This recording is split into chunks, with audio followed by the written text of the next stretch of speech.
ओम शांति।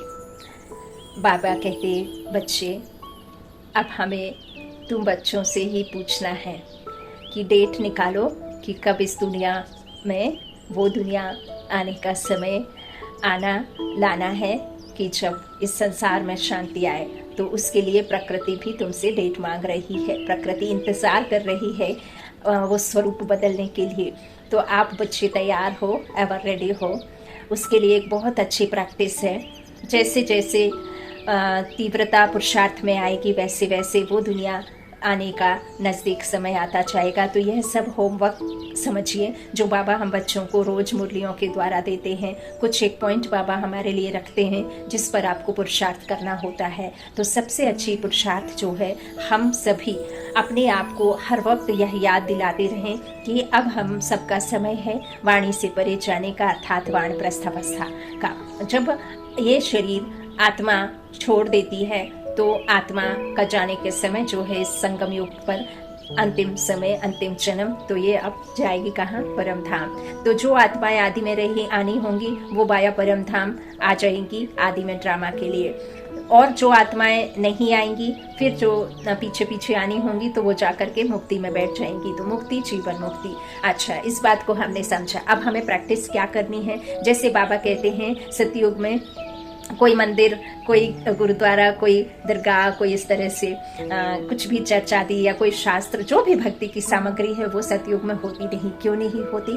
क्योंकि वहाँ इन सब की दरकार नहीं होती। क्यों दरकार नहीं होती? क्योंकि ये सब सामग्री तब शुरू होती है जब दुनिया में दुख की शुरुआत होती है। तो दुख की दुनिया में तो ये सब होगा ही, सुख की दुनिया में इन सब की दरकार नहीं। ना तो आपको मंदिर में जाकर के खड़े होकर के कुछ मांगने की दरकार है, ना ही आपको ऐसे करके कोई दुआ करने की दरकार है, और ना ही सर पर टर्बन रख करके कहीं आपको ऐसे कुछ मंत्र उच्चारण करके दरकार है, ना ही आपको कोई किसी तरह की पूजा पाठ करके मंत्रों का उच्चारण करके कोई शांति पाठ करने की आवश्यकता है। घर घर मंदिर है, हर एक शरीर मंदिर है, हर एक आत्मा देवी देवता है। हर एक को वहाँ कोई अप्राप्ति नहीं, कोई किसी तरह की वहाँ अशांति, दुख नहीं, पूरा विश्व ही शांति। इसीलिए फिर उस देश को कहा जाता है सुख की दुनिया, उस भारत को कहा जाता है सोने की चिड़िया। जहाँ डाल डाल पर सोने की चिड़िया करती है बसेरा, वो भारत देश है मेरा। लेकिन अभी नहीं है, अब वो बन रहा है। तो परमात्मा कहते हैं, मीठे बच्चे, अब इस प्रैक्टिस में रहो।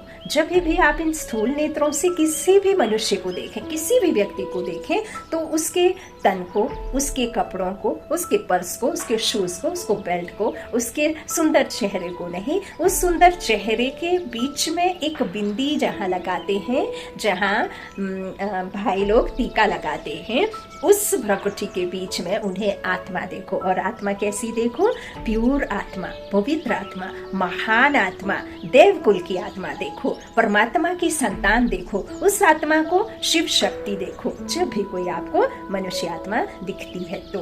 अच्छा, अब जब आप किसी घर में, सबसे पहले तो घर में ये प्रैक्टिस करनी होगी कि मेरा घर स्वर्ग है, मेरा घर मंदिर है, मेरे घर में जो भी सदस्य हैं वो आम नहीं है, वो देव कुल की देव आत्मा है, और वो कोई ऐसी छोटी मोटी शक्ति नहीं है, वो परमात्मा की संतान होने के नाते शिव शक्ति है, अकेली नहीं है। शिव प्लस शक्ति अर्थात शिव का बच्चा, तो शिव शक्ति।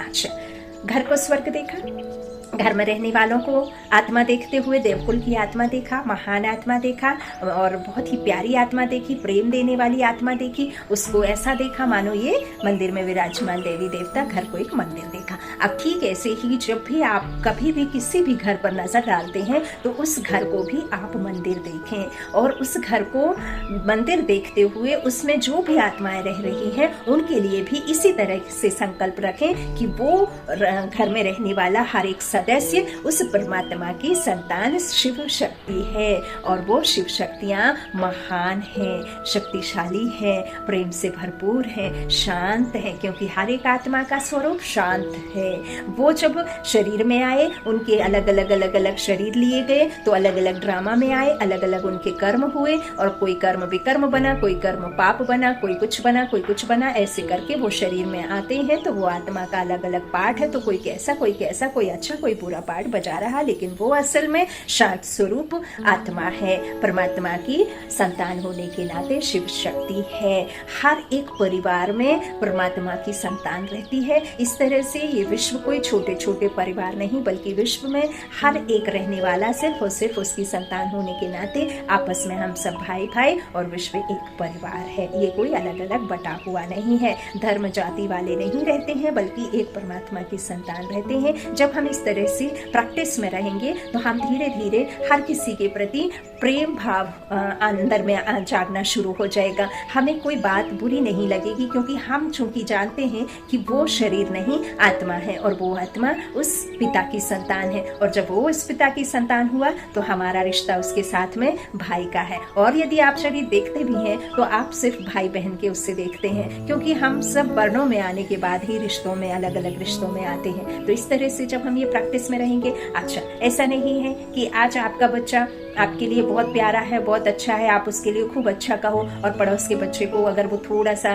कुछ प्रॉब्लम है, काला है या किसी तरीके की उसमें कोई शरीर में कुछ निशान है, कुछ ऐसा है जिसकी वजह से दिखने में आपको अच्छा नहीं है, तो देखो आप जो अपने बच्चे के लिए अपने अंदर में ममता रखते हैं, जो आप अपने में बच्चे के प्रति प्यार रखते हैं, जो आप अपने बच्चे के प्रति अपने अंदर में भाव रखते हैं, वही उस बच्चे के प्रति भी रखना है, क्योंकि वो भी एक माँ का बच्चा है। जब आप इस तरह से अपने और पड़ोस के और किसी भी बच्चे के प्रति भावना रखेंगे तो आपके अंदर वो ममता, वो प्यार, वो सम्मान सबके प्रति जब जगेगा तो आपकी आत्मा बहुत मीठी, बहुत प्यारी, बहुत शीतल बननी शुरू हो जाती है, क्योंकि आपकी भावनाएं जैसी होंगी वैसे ही आपकी सामने वाले के आपके प्रति सम्मान होगा। तो इस तरह से आप यदि सम्मान चाहते हैं तो आप उस तरह से सम्मान देना भी चाहना होना, और आप जो अंदर में रखते हैं वही आपको बाहर में दिखाना है।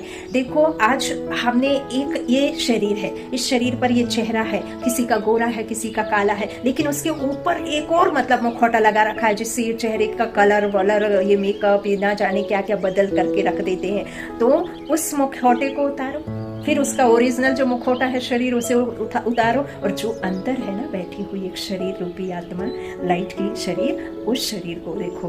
हर एक में वही शरीर दिखाई देना चाहिए, तब कहीं जाकर के हम धीरे धीरे धीरे धीरे वो डेट दे पाएंगे बाबा को, जो डेट बाबा ने हमसे मांगी है कि बच्चे प्रकृति भी तुम्हारी डेट का इंतजार कर रही है। मैं भी बाप हूँ, अब तक तुमने मुझसे बहुत पूछा, अब मैं तुमको कहता हूँ कि तुम डेट दो कि कब वो समय आए कि जल्दी जल्दी इस दुनिया में सुख शांति आए। तो इस तरह से जब हम इस तरह से अपने लिए होमवर्क तैयार रखेंगे और उस होमवर्क को करते चलेंगे तो हम धीरे धीरे फिर पुरुषार्थ करते करते कर्मातीत अवस्था में आ जाएंगे। तो फिर ये दुनिया का परिवर्तन होना शुरू हो जाएगा। अच्छा, ओम शांति।